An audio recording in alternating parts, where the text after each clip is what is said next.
Tissue అంటే group of cells.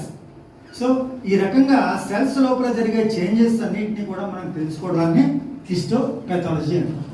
Then immunity అంటే nothing but resistance. ఒక వ్యాధి వచ్చిన తర్వాత ఆ వ్యాధికి తగ్గట్టుగా రెసిస్టెన్స్ ఏ విధంగా వస్తుంది అనేది తెలుసుకోవడాన్ని ఇమ్యూనిటీ అని మనం పిలుస్తాం. దెన్ క్వారంటైన్ అంటే ఐసోలేషన్, కంప్లీట్ ఐసోలేషన్. అంటే మనకి వెనామీకి క్వారంటైన్ సెంటర్ ఉందని చెప్పి చెన్నైలో ఒక క్వారంటైన్ సెంటర్. అంటే వెనామీ అన్నది మన రొయ్య కాదు, ఇతర దేశాల నుంచి మన దేశానికి మనం దిగుమతి చేసుకుంటున్నాం. అందుకని ఏం చేస్తారు, ఎప్పుడైతే యానిమల్స్ని మనం దిగుమతి చేసుకుంటున్నామో అందులో ఏ జబ్బులు ఉన్నాయో మనకు తెలియదు.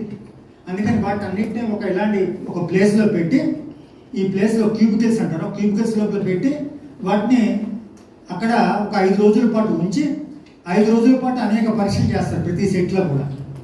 దానికి ఏ జబ్బులు లేవని నిర్ధారణ చేసుకున్న తర్వాత వాళ్ళు బయటికి పంపిస్తారు. అంతవరకు వాళ్ళు బయటికి, దాన్ని ఏమంటారు ఆ సిస్టమ్ని, క్వారంటైన్ సిస్టమ్. ఇది మనం బెస్ట్ ఎగ్జాంపుల్ 2021లో 2021-22లో మనం అందరం చూసాం క్వారంటైన్. కానీ రొయ్యల్లో మనం ఎప్పటి నుంచో ఈ పద్ధతి మనం పాటిస్తాం అన్నమాట. సో హ్యూమన్ బీయింగ్స్లో కూడా మనం ఈ పరిస్థితిని మనం గమనించాలి. మనం ఎప్పుడైనా ఉంచాం ఇంట్లో బయట రాకుండా ఇంట్లోనే మనం కట్టిపడేస్తాం, శుభ్రం రోడ్డు మీద తిరిగేవాళ్ళం, మనం అందరం ఇంటి దగ్గర కూర్చొని ఎప్పుడు బయటకు వదులుతారు అన్నట్టుగా మనం చూసేవాళ్ళం. సో ఇవన్నీ ఏంటంటే ఇది ఎలా ఉంటుందంటే పొలిటికల్ లీడర్ వచ్చిన తర్వాత బయట తలుపులేసేంటారు అంటారు, మళ్ళీ ఎక్కడ జనాలు లేచి వెళ్ళిపోతారు అని చెప్పేసి పొలిటికల్ స్పీచ్ అయ్యే వరకు మనం బయటికి పంపరు అన్నమాట. సో మనకు కావాల్సినవన్నీ మనకి అక్కడ అందుబాటులో అన్నీ కూడా సరఫరా చేస్తూ ఉంటారు. So we are in one way I can say quarantine is nothing but isolation.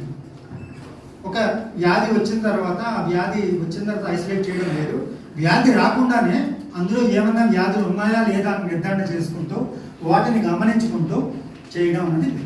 సుమారుగా 5 రోజుల పాటు వెనామీని మెడ్రాస్ దగ్గర క్వారంటైన్ సెంటర్లో పెట్టి అక్కడ వ్యాధులు ఏమీ లేవు అని నిర్ధారణ చేసిన తర్వాత ఆ వెనామీని మళ్ళీ హ్యాచరీ వాళ్ళకి